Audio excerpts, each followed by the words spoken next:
everyone, welcome back to another video. Appreciate you stopping by. So I was reading an article about how people are not or can't retire because several factors, but it ain't what it used to be as far as you work for a company and you have a pension. Those days are long gone. And so I'm blessed, as I said before. I'm in the youth of my senior years. Just turned 59, and I'm been retired, semi-retired now for about 9 years.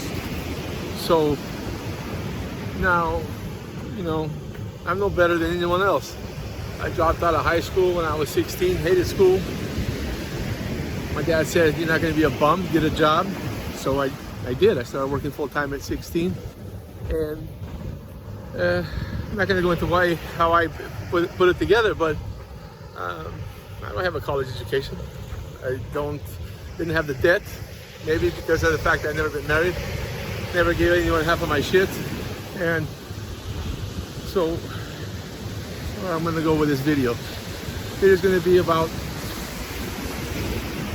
what people are facing now with inflation and the retirement dream. Now everybody wants you to work until you're 67. There's a new age now to get pensions, even Social Security. And some people are working into their 70s. And that sucks because you only have this one life to live. And if you, let me turn around here so I'm not facing the sun. If you think about everything that happens, life goes by fast. But what I'm trying to get at is that nowadays, you know, even with Social Security, they want you to work, if you can, you know, until you're 67. With the taxes and the high cost of everything, a lot of people are disenchanted about retiring early. So it sucks. It sucks big time. You know. Now, what can you do? Well, this took me, in order to live here in Jaco Beach, and let me tell you, Costa Rica is not cheap for Central America. They call it the Switzerland of Central America because of the fact that it's the most expensive country here in Central America. But having said that, it's still doable if you plan. And making a plan, you know, you can't build a house without a plan. So I made a plan 20 some odd years ago. The first time I came here, I fell in love with this country and its people. So I made a plan to invest, save, work hard, so I could have these years. Now, I got lucky in some things. The stock market, well, some would call it luck. I would call it, did some due diligence and learned, self-taught myself on investing. So, it just, I feel sorry for people that, I shouldn't say, maybe that's not the right word. Everyone is responsible for their own lives and actions. So I'm in a good place here, a really good place, and that's important. So yeah, I don't know how people do it. Someone just starting out now, and you know, they get married, want to have 2.5 kids. I don't know. Probably maybe 0.5 or 0 kids is what's happening. It's just people just can't afford it.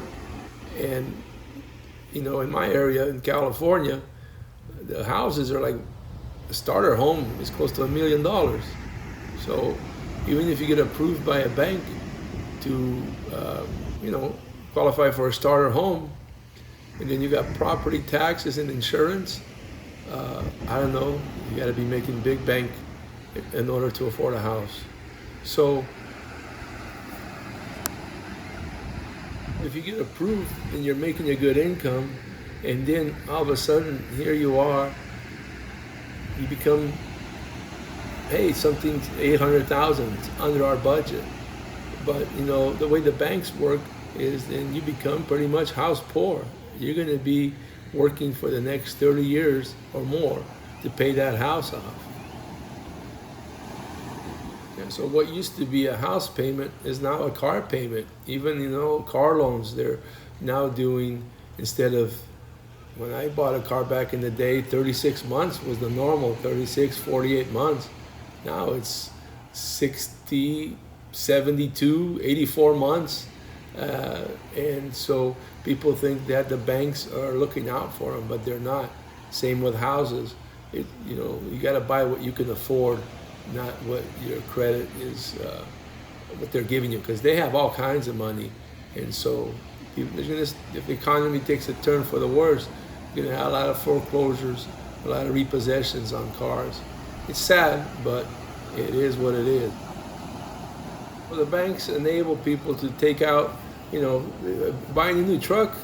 New trucks are almost $100,000, and then you get, you know, car poor and house poor, and before you know it, you got to work 20, 25, 30 years, and then, yeah, how can you retire, you know? So I don't know. I don't know how this next generation is going to be able to do it, you know?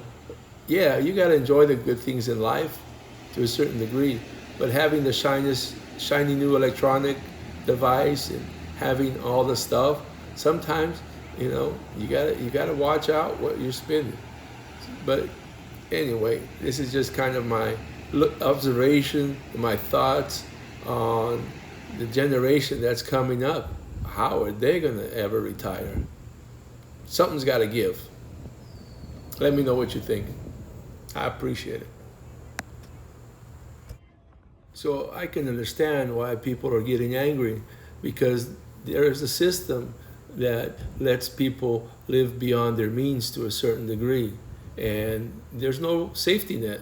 If you have to stop working at 50 or you know, a little earlier than you planned, and you don't have investments or you know, 401k or you know, something built up, that's why you got to start young.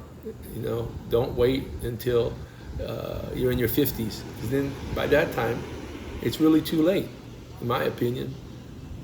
So anyway, that's food for thought. What a beautiful sunset here at the beach. I went to both sides. I actually brought the car today, picked up some trash off the beach earlier, and then I'm gonna head over to the gym. I just signed up to join the local gym yesterday, and I'm gonna go work out after sunset, because it's cooler. The days are hot here during the summer. Well, as always, I always say thank you for stopping by, taking time out of your day to watch my videos. And leave me a comment if something I said or didn't say. Retirement. What are your thoughts? Thank you.